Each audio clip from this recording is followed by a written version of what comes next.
Smartest woman on the internet. This video is brought to you by The Officer Tatum Store. The Officer Tatum Store, get the cool merch.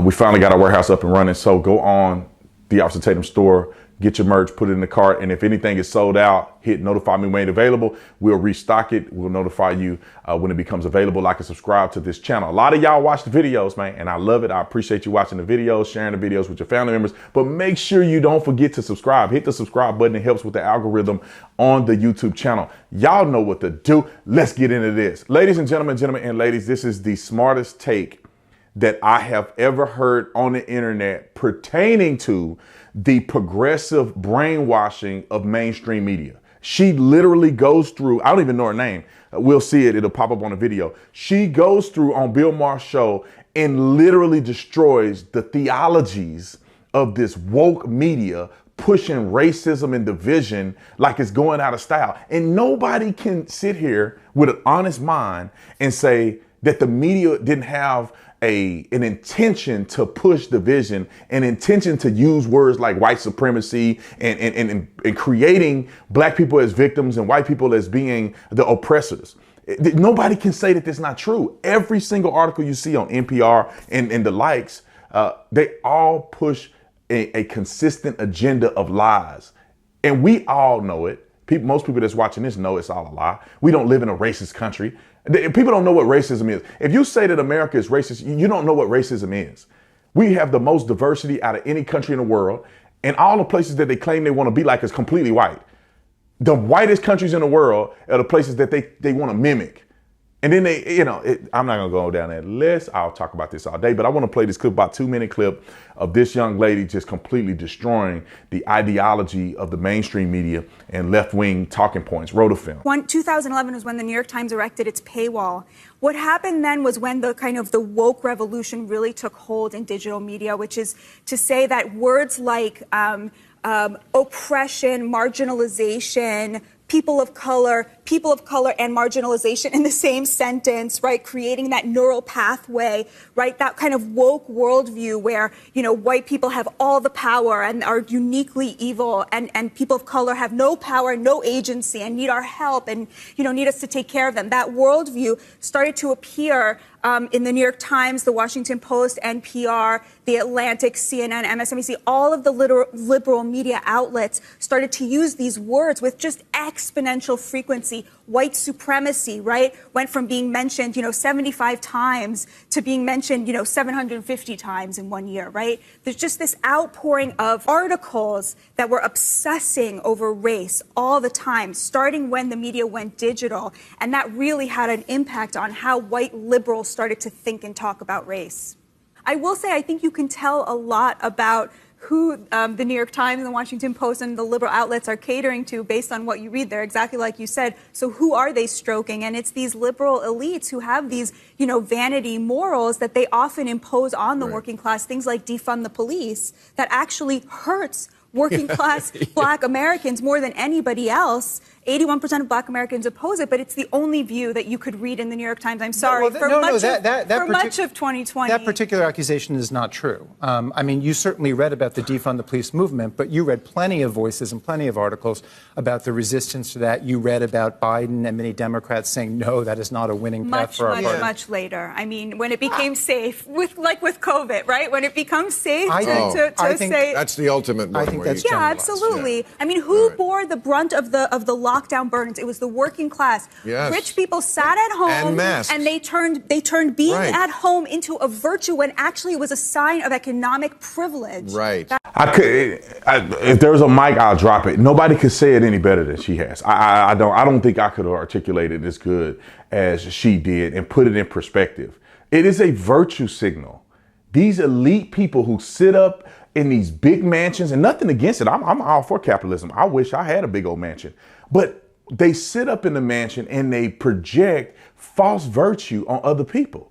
If you sitting in a mansion that you got all the resources you want, the food you want, you don't need to go out the house. You don't need to worry about COVID. You live in a facility where you have people who cook your food for you. You have a 24-hour security. You live in a gated community. These people sit up on a high horse and they project down things that are destroying the everyday person. They defund the police. That sounds like a good idea. Let's promote defunding the police. They don't need the police. If police disappeared from the face of the earth, elite people who are wealthy, they don't need them anyway. They have access to have private security. People who are politicians, they don't need the police. They have federal police who support them. So they don't need local police. You can defund every local police department around the entire country. They don't care. Because then, just like we saw some of these liberal congresswomen, they have security assigned to them on taxpayer dollar. They don't need the police. They don't care about COVID. They could shut the whole country down. They don't care. They get their food delivered to their house anyway. They go and make movies once or twice a year, sitting on hundreds of millions of dollars. They don't care about businesses shutting down. The ones that they want to be applicable, they can just go shop there anyway. They go to Amazon anyway. If they own a business, that business won't be shut down. I guarantee you they won't be. They have this mindset that's so detached from reality. And that's why Donald Trump won the election. And that's why the people like outsiders, because they are congruent or connected to reality, and they're connected to the struggles that the people go through. But she hit the nail on the freaking head. They push an agenda, I think, because it triggers an emotional response that sells.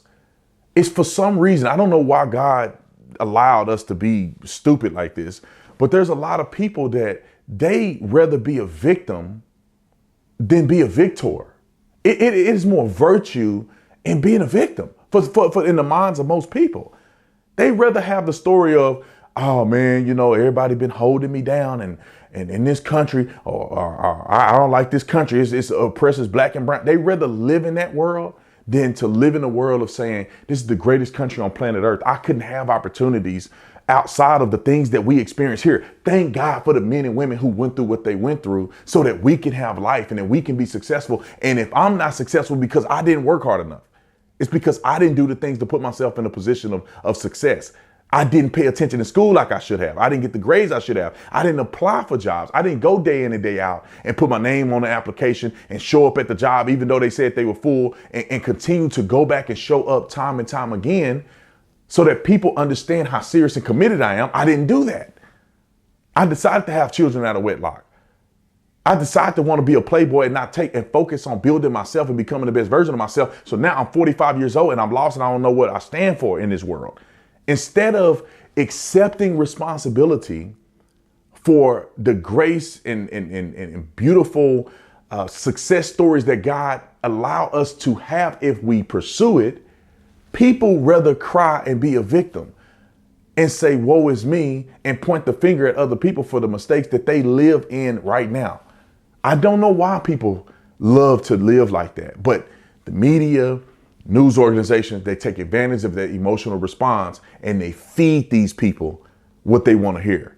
They feed them a worldview that placates where they're at in their failures.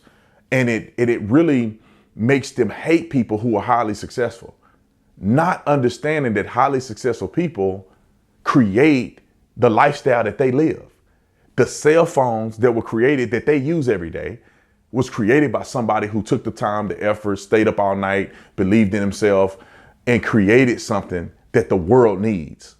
The television, the cars that they drive, the people who are rich is because people, put in the time to develop things like that for the common man, the victim. Anyway, y'all comment in the comment section. Let me know what you think about what the lady said, about anything that was said in this video.